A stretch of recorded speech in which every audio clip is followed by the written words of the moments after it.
Today I'm gonna show you quite a few games that run well, look well and play well on Mac, especially Apple Silicon Macs.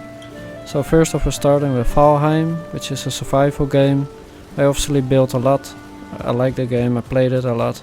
I can recommend it to everybody that likes to play survival games and you know, just build stuff and have some fun. That's really what it's all about. It's available on the App Store and Steam. Alright, so next up we got the best boomer shooter available, Dusk. Its graphics are not the best, but it runs great and it's an amazing game. I can recommend it to everybody that loves FPS games, especially the old classic Quake style games, the boomer shooters. It has a nice single player campaign and some multiplayer, although not many people play it online, but still. You can also mod it, there's an active community. It's available on Steam. Alright, so here we have World of Warcraft. It's the raid that you see right now from the 20th anniversary event. It's the maximum stress test. We're also going to watch some Valdrakken, the new city, or well, not the newest because I don't own the latest expansion, but one of the newest. It looks great, it runs great, it's a fun game. It requires a subscription, but it's made natively for Apple Silicon, so at least your subscription goes to a good cause. And here we have No Man's Sky. It's the ultimate game for exploration and crafting. You can build whole bases, you can visit billions and billions of planets. It looks good, it runs great again, it's made natively for Apple Silicon ARM. It still got updates years after, you know, they started the project. It's not what it used to be. Not like the meme that it used to be, at least. So here we have Rise of the Tomb Raider, not the newest, but we'll get to there. It looks good and it runs pretty good as well. It's not my type of game, but if you like puzzles, if you like parkouring, then maybe it's your type of game, and it runs pretty good on a base M4 Mac Mini. So there's that. Yeah, I don't know really what to say about this one. It's not for me, maybe it's for you. I benchmarked it for your pleasure regardless. Now this is for me, this is Farm Together 2. I played the first entry a lot. I have a big farm over there. This is the second one, haven't played it a lot yet, haven't had the time. But it's a great game, it's a simple game, but it's great. It's gotta be up your alley though. I know some folks will love it and some folks will be bored to death with it. It's native for Apple Silicon, I believe, not sure. It's available on Steam and it runs pretty decently. And so here we have Shadow of the Tomb Raider, which is the second entry, I guess. It looks a lot better, even on the lowest settings. These are the lowest settings and it looks great and it actually runs pretty good as well. I know Apple marketed the doo-doo out of this one, that's for sure. But, you know, it's great. It's still the same game, the same puzzle game. I mean, it's not for me again, but perhaps it's for you. No, this is more for me again, Dreamlight Valley. I've played it a lot. You cannot see this because I'm playing this via Apple Arcade. Because I'm kinda too greedy to buy it again on the App Store.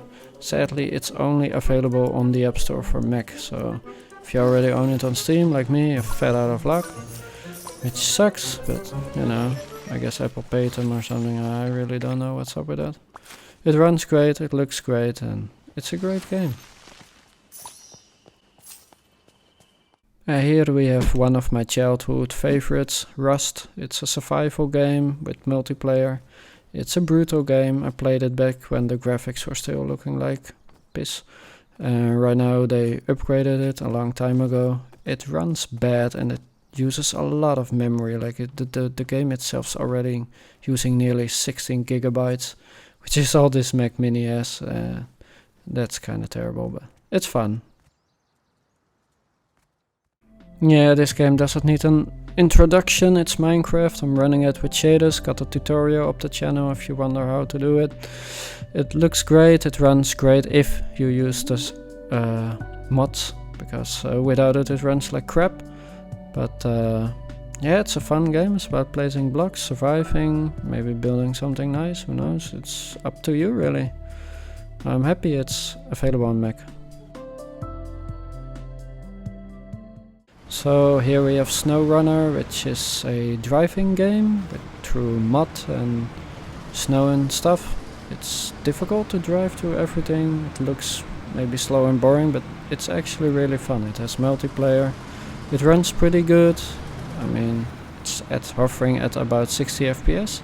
And the graphics are really nice, so I mean, it's a good game. It's available on Steam. I'm not sure if it's on the App Store. Perhaps it is. I'm not really sure. Either way, here we have Slime Rancher, which is a fun little game about, you know, collecting bloops, or I don't know what they're called. I mean, it's cute. You can feed them, you can kill them, you can, you know, I don't know, breed them, I guess. It's fun, it's cute, and it runs well, so that's why I included it. No, I know this is not for everybody, but it is gonna be for someone, and that someone will love it. This is Crash Drive. It's a guilty pleasure. I've played it quite a lot, considering how basic the game is. It's multiplayer, it's cross-platform, it runs well. It's sadly locked to 60 frames a second. I cannot really change that. It will freeze if you try to unselect phasing, but whatever, it's fine. It's a fun little game. You can stunt, you can earn money for cars and upgrades and stuff. It's fun, it's cheap. And so here we have, not sure how to pronounce it, but Isonzo. It's a first-person shooter, multiplayer. It looks good, it runs okay, I guess. I mean, you really want to have an M4 Pro or maybe the M5 or M6 for this one, but I mean, it is really good looking, and it's a shame that it doesn't have metal FX. I believe they made it natively for ARM, but not really sure about it. It sure runs like it. And so here we have Farming Simulator, the newest 2025, and it runs like crap, to be honest, but it looks somewhat decent. I have no idea what I'm doing, so I don't know how to get a tractor or something. It's not my type of game, but at least it runs well on a Mac Mini base model. So perhaps if you have the M4 Pro, maybe in the future the M5, M6, you can really start to enjoy these games. For now, it runs a little bit poor. So here we have Stray, the cat game. It looks gorgeous. I mean, the frame rate is a little bit low, but I can accept it. I mean, look at this. It looks almost photorealistic, and this is on medium preset. You gotta consider that there's a lot of room to grow. Like maybe if you have the M4 Pro, M4 Max, maybe the M5 Max, who knows. It's gonna look great, and yeah, it's a fun little game. It is. Here we have Bugsnax. I play this game a lot on PlayStation 5 actually. I haven't played it a lot on Steam. It's available on Steam. It's not native, but it runs decent enough on the base M4. You can really enjoy this. Of course, having the M4 Pro would be a lot better. It's a game about collecting all kinds of food creatures, I guess. And they are pretty cute. You can also build your own home and furnish it. It's a cute little game. And this is a mobile game, Combat Master. I mean, I included it because it's one of the few FPS games that actually runs well on any Apple Silicon Mac. Because, you know, look at the graphics. I mean, it is active, as you can see. These are players. But yeah, it is a mobile game, and it's just not gonna look great, and it's gonna be laggy and stuff. But, you know, gotta make do with what you have. And here we have Everspace 2. It's a space game. It's not my cup of tea, but perhaps it's yours. It runs okay. These are the lowest settings at 1080p. I mean, yeah, it runs pretty poor, to be honest. I mean, it doesn't look that great. You can still enjoy it, and I'm sure some people will. I don't really know what it's about. I guess it's about mining in space and stuff like that. I'd prefer No Man's Sky.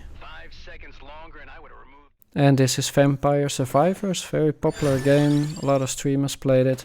It's a very simple game, you just walk around, kill stuff, get upgrades, and you get better at killing stuff. You continue to do that until you die or beat the level. It is strangely addicting though, I've played it a lot actually, considering how simple.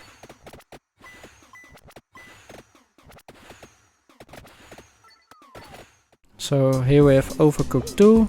It's a fun little co-op game. I don't know how to play it, as you can see, but basically you cook some food and you deliver it, and that makes the game happy.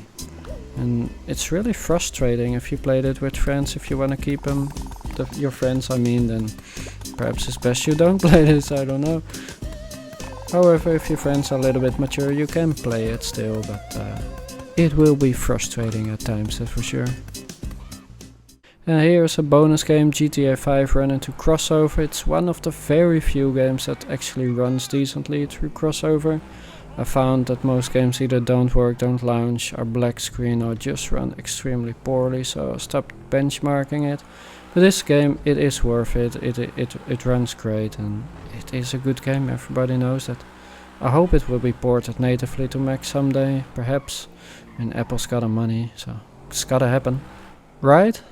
Well, maybe not. Here's Cyberpunk, that will be ported natively to Apple Silicon. This is again running to crossover, which is not ideal. I'm using frame generation and it runs just like crap, to be honest. It's barely 60-70 FPS, but it sure doesn't feel like it. Well, anyway guys, that was it. I hope you like it. I hope you learned a few new games. Maybe you loved them, maybe you don't. Regardless guys, have a good one. Have a nice day. Bye bye.